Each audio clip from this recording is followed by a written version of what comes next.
This is Ask Joe number 188, and we're going to change things up today for this episode. It is officially December, and I released a Christmas song on the 1st. So since this is the first podcast since December has begun, I'm going to play that song as my intro music, so to speak. We're gonna mix things up a little bit. I'm going to talk a little bit about how I made the song because I think there's a couple of cool lessons and some things I think you should try on your Christmas break if you get one. And it's going to be good. So it doesn't have to be a Christmas song, but since I was coming up on Christmas season and it's one of my favorite, all-time favorite Christmas hymns, I wanted to record it. I've never actually recorded it. I've attempted a couple times, but never really followed through. So I wanted to do it, and coinciding with this desire to record something for the Christmas season, I decided to do something I've done over for my VIP members in the past, which is a 24-hour challenge. We did one back in, I believe, March or April of this year, and I did one again in November. And the idea is to give yourself a 24-hour time block, not 24 hours spread out over 3 weeks, but literally a 24-hour period to start and finish a recording project, meaning when the timer is at 0 at the start, there is nothing created, and by the end, you have recorded and mixed and mastered or whatever the project. It's finished. And so we did it back in the spring, and it was super engaging. We did it again in November, and I just had a blast doing it. And more importantly, the VIP members had a blast as well because it never. Well, let me say it differently. It always surprises people what they are capable of doing in a short amount of time. I mean, I love to spend plenty of time on a project if it needs it. But man, if you ever give yourself a constraint like this, give yourself an hour to mix a song. Give yourself an afternoon to record everything you need for a song. Give yourself 24 hours like we did with this challenge to start and finish a project, meaning nothing's recorded, record everything, mix everything, master it, release it, get it uploaded to the internet.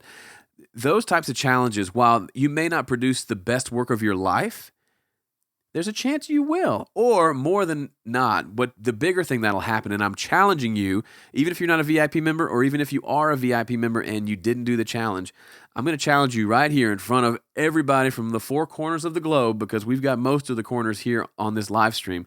Excuse me. I want to challenge you to give yourself some sort of challenge this month. People tend to have a little extra free time around the holidays. If you're not traveling, or if you have a longer weekend or some time to spend in your studio, give yourself some sort of challenge. If you've got a lot of time, give yourself a big challenge. If you don't have a lot of time, give yourself a small one, like trying to mix a song start to finish in an hour. Whatever it is, I want you to do it and then come back to this post. So come back and find this video on YouTube. This is episode number 188, or head over to the homestudiocorner.com and /AskJoe188 and leave a comment and let us know how it went. Or better yet, leave a link to the thing that you created so the rest of us can hear it. I think what you'll find is that you will produce something way better than you think you can. And it'll be on par with stuff that you've done where you've spent tons of time. There's this weird thing that happens. I have this kind of idea that at any given point, we are capable of a certain level of quality music-wise.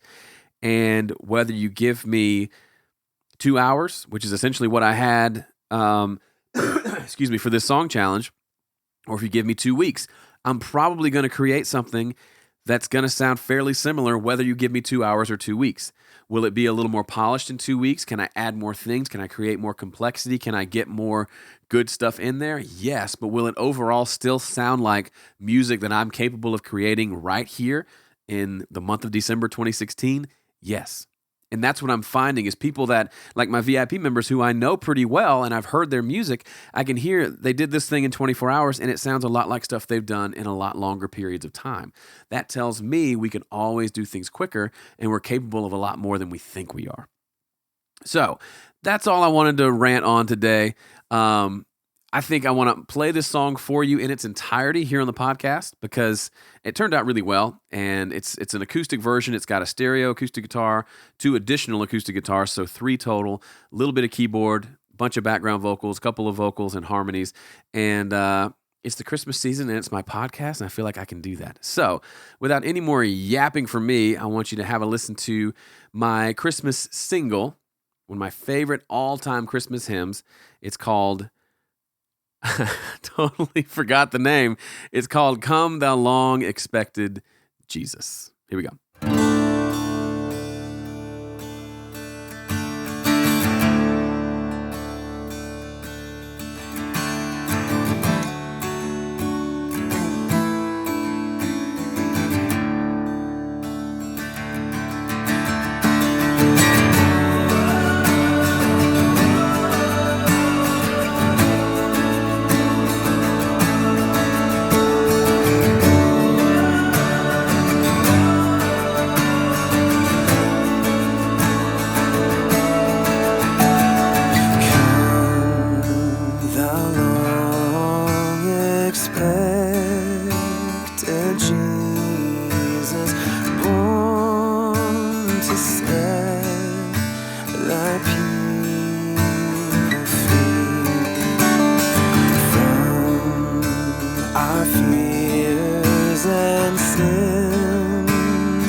There you go. If you weren't in the Christmas mood before, now you are. Thanks for humoring me and listening to that. If you want to download that one, you can get it for free on my website, joegildermusic.com. And yeah, you can also find it on YouTube. There's a video of it. It's just the audio. Spoiler alert. Anyway, we're going to jump right into the questions. So we're changing up the format a little bit. I cut my usual 10-minute rant in half and then played a 5-minute song. So we're right on schedule, and I want to answer your questions. So if you are here live on the call, well, not the call, live on the stream, leave your comments and questions there, and I will answer them. Also, if you've never tuned in before, I'm glad you're here, or if you're listening to the video or the recording or the podcast, and you want to join us live, this happens on Tuesdays at 1 p.m. Central Time. Plan your lunch break around it. It's a lot of fun. We get folks from all over the world. We got folks from Netherlands all the way to Australia to, I think I saw Ukraine, India, America, all the corners of the earth. All right, so I'm going to jump into your questions. As always, though, you can always ask your questions on Twitter and Facebook. So find me there, Joe Gilder Music. I usually make a post before I go live so you can ask questions when you see it, which is what Daniel Mapelder did, who's a VIP member. He said he actually is one of the VIP members who completed their 24-hour challenge, which is super awesome. So hand claps for all of you Vipers who are rocking it. His question is, while recording, how do you deal with clipping? If you record an entire take and notice you've clipped here or there, do you redo it or use compression to tame those areas? It depends. If I hear the clipping, then and it's audible, and more if it's obvious, then I'll probably go and redo it. But there's so many things happening in a mix. If you happen to clip a couple times, but it's a dense mix and you don't hear it in the mix, I don't care if I hear it in solo, but if I don't hear it in the mix and maybe slap a compressor on there and just see if I hear it with that extra or that limited dynamic range, unless it's something that I obviously hear in the raw track, I leave it alone. That said, I wouldn't use compression to tame it more than I would probably just take the audio and trim it down. Because if it's too loud there, it'll just keep throwing the clip light off, and that's annoying too. So I'd pull it down. But it's I haven't really had to worry about that much at all for years, because several years ago I decided, not because I'm super smart, but I realized that there's really no benefit to me hitting the meter as hard as I can. Mainly not because I wasn't doing it because I thought I was getting a better tone. It's just kind of what you think you have to do. Get it as loud as you can without clipping. And that may have been true in an analog world where you get better tone from that really pushing those consoles harder. But in most systems, in a digital system, you're not getting anything from getting close to the meter versus not. So I do it really conservatively, and it helps me in two ways. One, obviously it doesn't clip. But two, I found myself, when I recorded things really loudly, when I would sit down to mix that song, I'd have to bring everything down just to keep it from clipping my mix bus. Because if everything's almost clipping on the individual tracks, then it's going to blow out your master fader pretty quickly. So having everything at more conservative levels, to me, just makes sense because I'm going to end up pulling them down anyway. So that would be my long answer to your fairly simple and short question. Back during when that song I played was playing, people were asking about the guitar work. So it was fairly simple. You're hearing three guitars. The guitar in the intro was recorded in stereo using, hang on.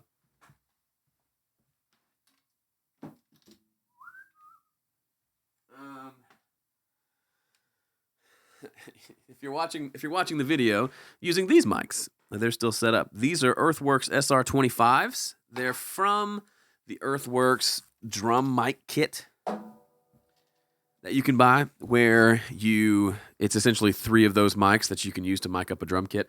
I didn't get it for that, but I got a sweet deal on it. And I sold one of them for a guitar, so I kept two so I could do stereo miking. I use those for overheads, and I used them on guitar. I just mentioned in a previous episode that I haven't recorded acoustic guitar in stereo in years, and I was hanging out with my friend Brent Milligan. If you haven't seen his studio tour, I posted that last week. Go check that out on my YouTube channel. And he was talking about a stereo mic that he uses, but mainly for acoustic guitar when it's going to be the only thing in the mix and it needs to fill a little more space. And I thought, that does make sense. And I've said that before. If it's only acoustic guitar and it's not going to be blended with anything else, then it might make sense to give it a little more width, which is what I did. And so the intro to this song and the first verse is just that one guitar, which was my Taylor 314, that one over there, in Dadgad tuning. So that's the first mic, the first guitar. The second two guitars are my Gibson, my J45, which is a much darker, sounding guitar. And it's in standard tuning, and I recorded the left track The song's in the key of D, so the Taylor was in Dadgad tuning, which is an open tuning, and then the Gibson was in standard tuning, capo 2, playing it in C, and then the third guitar, which is panned to the right in the mix, is capo 7, playing it in G. So you get 3 different voicings, pretty much all strumming the same pattern, but it really fills it out nicely. Could I have done 3 of the exact same guitar in the same tuning? Yes, but I wouldn't have had the same impact that it did by going with different voicings and different guitars and different tunings and all that. If you're going to add multiple things, and the same is somewhat true of electric guitars, sometimes you can just double something, the exact same thing left and right, but you don't have to. Sometimes that works, but sometimes it needs to be different things, different parts, different voicings, different tone, different guitar. A lot of those things come into play. Good questions, though. Lewis says, can you tell us how you plug the 11 rack to your interface? Yeah, it's super simple. So the 11 rack, which is over here in my equipment rack, take a look right there. It's that orange thing. It is obviously a guitar amp emulator thing, but it's also an audio interface. So it has a USB jack on the back. I don't use it that way. I use it literally as I would a preamp, where I run out of the XLR output on the back into my mixer. So for this specific one, it actually has stereo outputs, which I don't use a lot, but I have it hooked up. It's got stereo XLR line outputs, and so I use an XLR female to a male TRS balanced cable to run into one of the line inputs on my mixer, and that's how I get it into to recording. But I don't use it a ton anymore now that I have the, I don't know if you can see this amp over here, can you see that? Yeah. The Fender Deluxe Reverb Silverface. Anyway, but yeah, that's how I use it and how I hook it up. I don't use it as an audio interface, and I don't use the editor software. I literally just turn the knobs on the front to adjust the settings. Super old school like that. Good question. I gotta find your questions. Do you have any insights for knowing what is best for a song? Attack, snare versus a long tail, warm versus bright, all those moves you hear about, all that. This is a good question. So this kind of gets at, and I'll probably broaden it out because it's something I've been thinking about a lot lately. There are producers in the world who produce music who will hear a song, and in their heads they will hear everything that needs to happen. They'll hear the drum part, they'll hear the bass part, they'll hear all the instrumentation, all the parts that are going to be played. It's like it just shows up in their brain, and then they go to work making that a reality. That happens occasionally with me, but not all the time. And it's nice when it does, but if you don't do that, if it doesn't happen to you, it's not a bad thing. It's just, I don't hear it that way. For me, I tend to hear a general direction, or maybe a general vibe, and maybe a general instrumentation. But usually for me, it's getting in the room with musicians and playing stuff and trying stuff that is really where it comes together.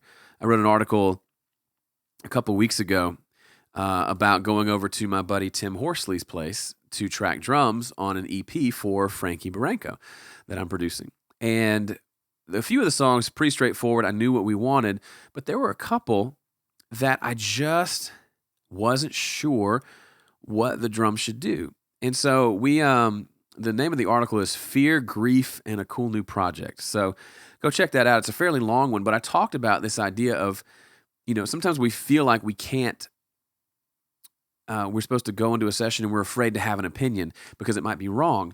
But in reality, the musicians need you to have an opinion, and then y'all need to go back and forth and try some things. So, Tim would hear a song, and based on all his musical influences and all the various things that go into making him who he is, he heard it and wanted to play it one way. But as we had thought through the project and what the song needed to be, that the way he was playing it wasn't right for the song, although I couldn't tell him what was exactly right. I would give him suggestions for a few fills, or, say, hey, why don't you play that halftime instead of full time, and try some different things. And there was one song we probably tried for 30 minutes of him playing different things, recording it, playing it back, and us listening and saying, no, that's not quite it. And it was just, it was work, right? Some things require work. So all that to say, I don't think I have any insights as far as here's a formula for deciding what's best for a song.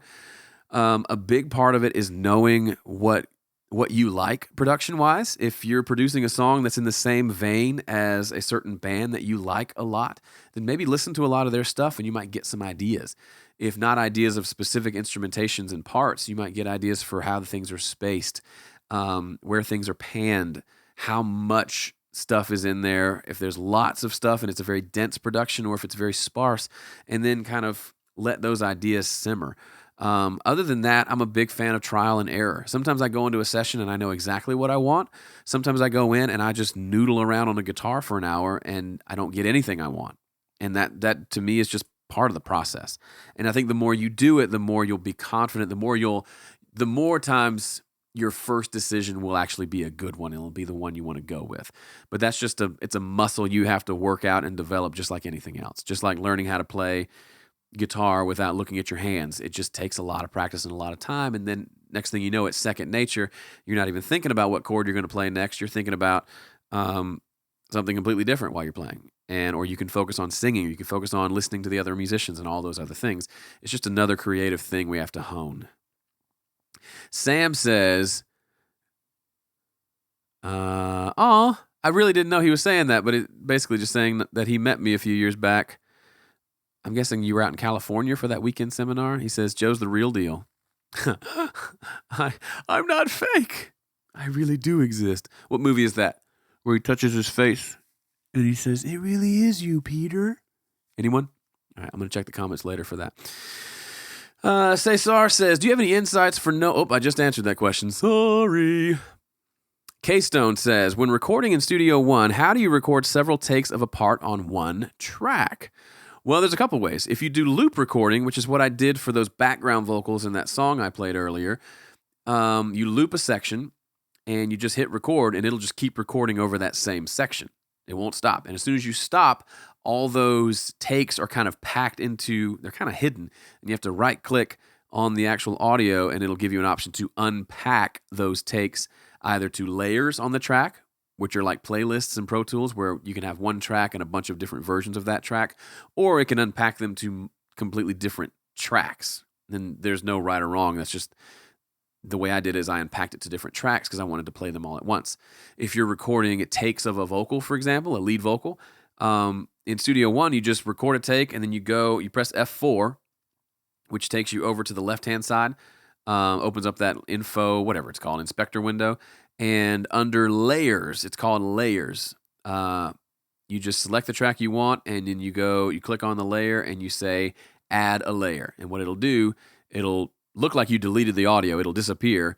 It's hidden in a different layer, and you can do something new. So I like to do that obviously for takes, but also if I'm going to do some weird editing on a track, but I want to be able to get back to the original version, I'll duplicate it. And so I'll have the original version on one playlist or one layer, and then I'll be messing around with the duplicated one so I can always revert back quickly. But that's how you do it. You can also just record takes on multiple tracks. It just becomes more stuff to mess with. If you don't like to have all that visual clutter, sometimes layers and playlists can be good. Egbert says, can you explain the look ahead on a limiter? I have no idea what it does if I need to or not, or if I need to know. I'm not super up on it either. As far as I can gather, it literally looks ahead at the audio coming into it, and it braces itself for whatever's coming. So a look ahead on a limiter means an analog limiter. Let's say you have a analog box that you want to run your mixes through, and it's a limiter.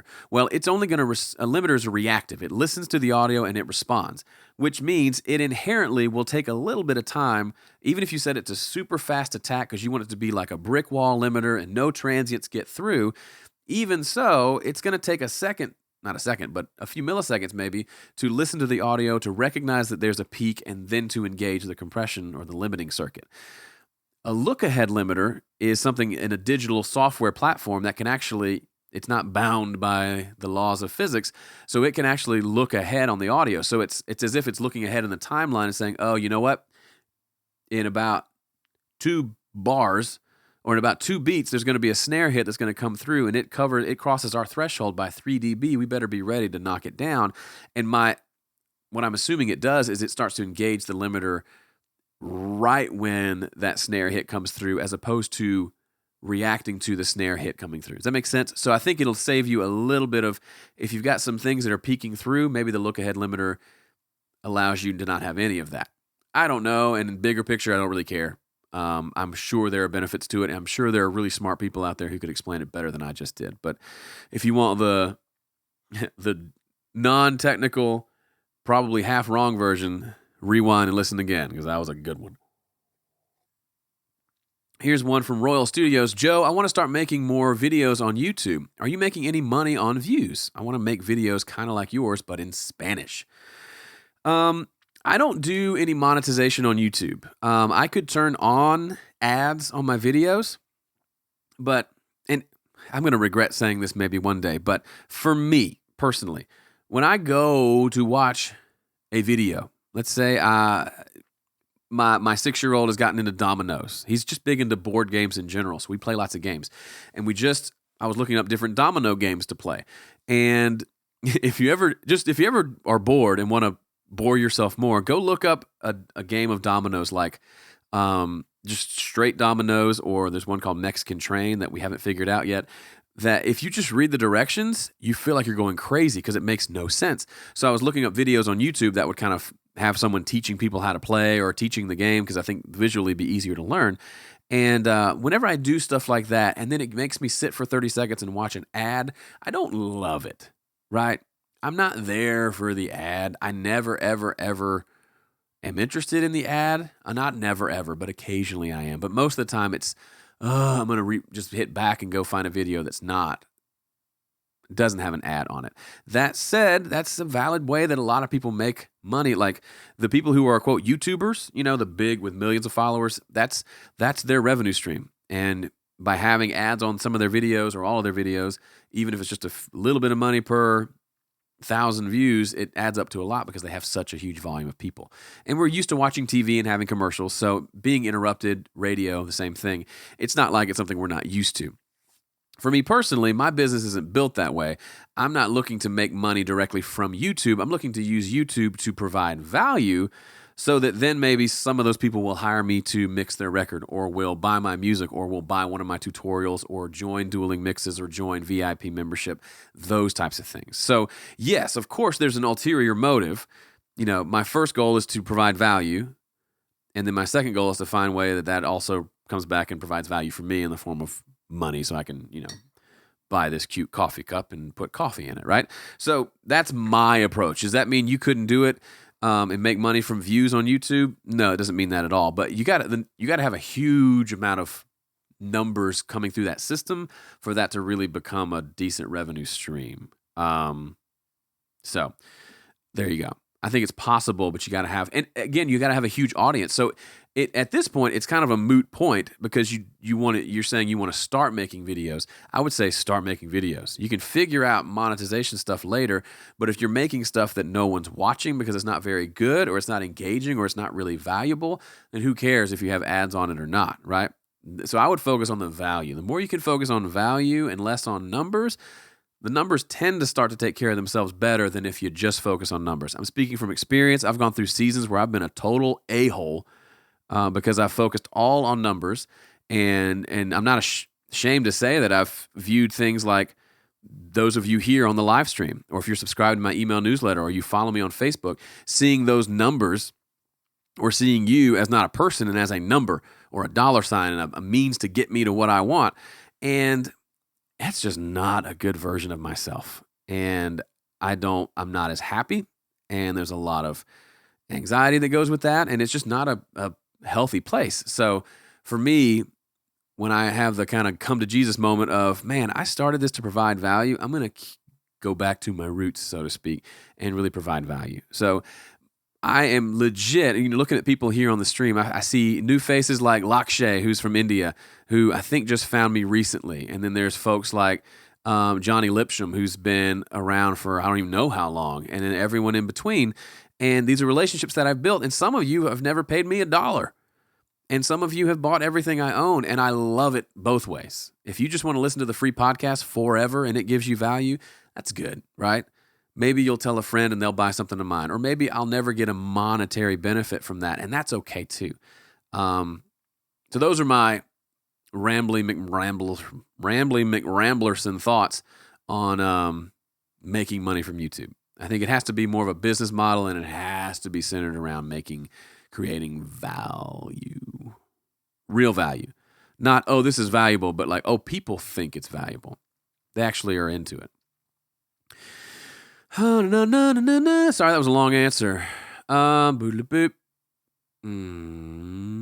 Which would you recommend in terms of a mic vocal? An SM7B, which is what I'm speaking into right now, or a decent condenser? I love both.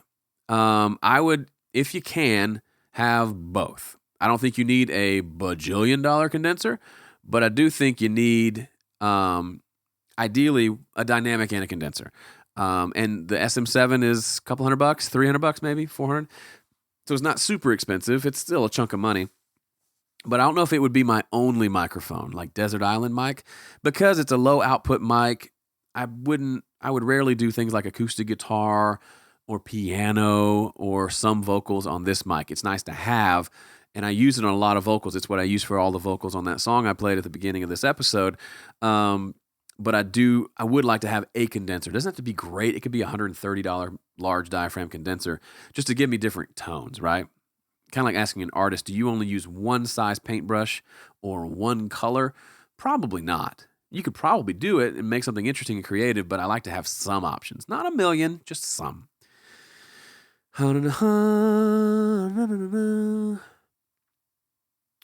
How can you manage serving on church and at the same time pursuing your career as an artist? Well, that's a good one. Well, I just came off of a stint of being the interim worship director at my church for 16 months.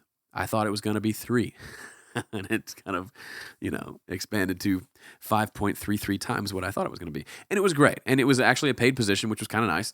So I was able to be there every week and really serve in that way, which I thought was fun because I was already playing on the worship team and leading the music from singing and lead vocals and all that probably twice a month. And so it really didn't change too much. But for me, it was, I think you can certainly do both. For me, I only spent a couple of mornings a week plus the weekend doing the church stuff. So I had plenty of time to run home studio corner and to rehearse with my band and play shows and all that. So I don't think that's I don't think I have any advice necessarily. It's just you just kind of do it. It's kind of like saying, how do I keep my full-time job and still volunteer for the prison ministry at my church? Well, you just do it, I don't think it's any different. How do I keep my job as a financial advisor and also volunteer with Habitat for Humanity? You just do. You find time. You make time, whatever. Good questions today, everybody. Have you ever thought of working in unity with a band, as in a full-time group like Linkin Park, Red Hot Chili Peppers, etc.? That's kind of what I thought was going to happen when I put together the band that I've talked about over the last year, that maybe we would be a band. But it was really, I had released all these albums, or mainly the Better This Way album and the Free EP, and I wanted to perform those. And so it really just ended up being that it was my band playing my music. And while it would be cool, and I'm not going to write off the possibility of having a band where we write music together, and I think that may still happen, there's a certain dynamic to being a band where everyone's all in, right? And I don't have to pay the band members. We're all in it, and whatever the band makes, we split. That's a cool idea. But there was really, the way I saw it with this specific instance, there wasn't much benefit for everybody else. It was really just beneficial to me, right? So I kind of came down on the side, I'm going to pay my musicians like I'm a solo artist. And because, Frankie was doing her own thing, Scott kind of has his own thing, Tim is touring with other musicians, Joel is on board and just willing to do whatever. So it just didn't quite feel like something where we're really a band, but we still connect and all that stuff. But it just didn't feel like we're not Linkin Park, Red Hot Chili Peppers. We're Joe Gilder playing Joe Gilder songs, and which is fine. I don't have like this weird issue with that. That's just kind of how it panned out. I would like to hear about the red light saturation. To me, it makes drums and basses come alive. So red light in Studio One, I think it might just be in the Pro version. There's a plugin called Red Light Distortion. And it's this just nasty distortion plugin that has several different types of distortion, and some of them are just more saturation. I use it a lot to give things crunch. So I will put it on, I will duplicate bass a lot of the time and then add distortion to one of them and blend it together, especially if I get a really clean bass tone and I don't want clean bass tone. I'll also use it on vocals sometimes to give them some crunch. I mean, I use it all over the place.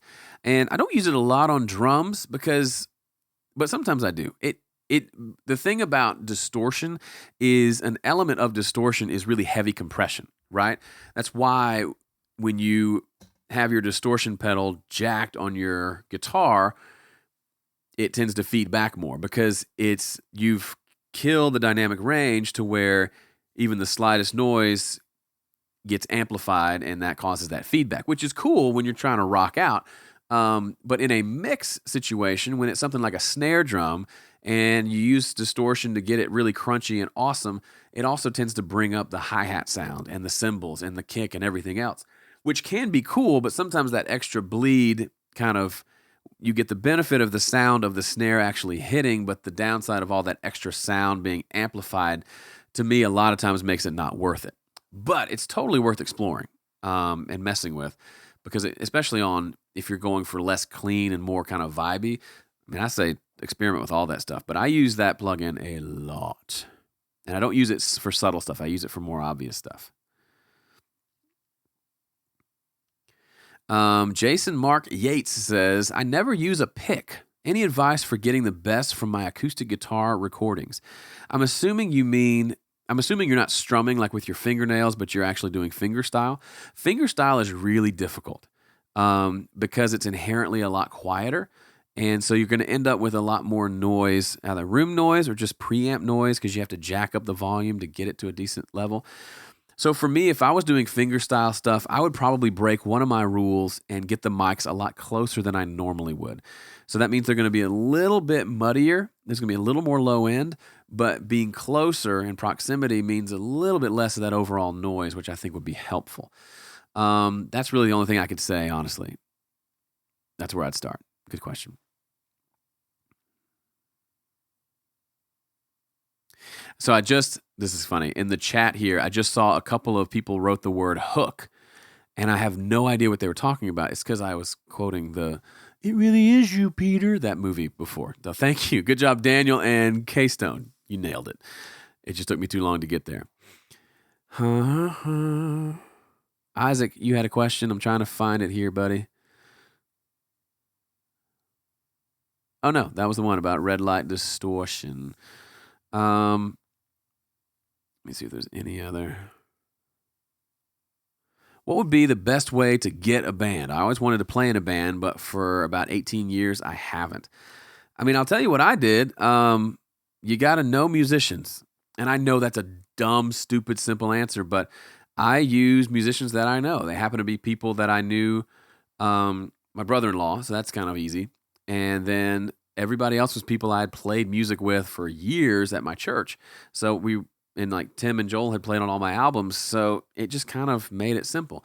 Granted, I live in Nashville, so that's going to be, it's different. There's a lot of musicians here, but on the same side of the coin, a lot of these musicians are playing with a lot of different people, so finding people who have availability to play on your stuff as well can be a little challenging and difficult. So I would say you got to get out into whatever music scene is nearby and meet people.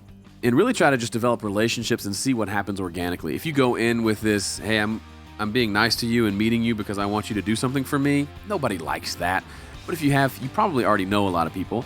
And if you don't, then this is a good chance to start that process. And maybe your goal is to meet a lot of people and then 18 months from now start a band. I think that level of patience would suit you well for sure. Good question. Well, that kind of, the outro music has begun. We've gone a little longer today than normally. If I missed some of your questions today, I am sorry. But I am glad that you're here, those of you here on the live stream. If you're listening to the recording, Thanks for checking this out. If you haven't signed up for Mix Together, I haven't talked about that, but head over to homestudiocorner.com. You can get tracks to a song that I'm mixing. You can check out all the videos as I mix through this start to finish, all for free. Check it out over at homestudiocorner.com. That's it for today. I'll see you next week, 1 p.m. Central. Bye.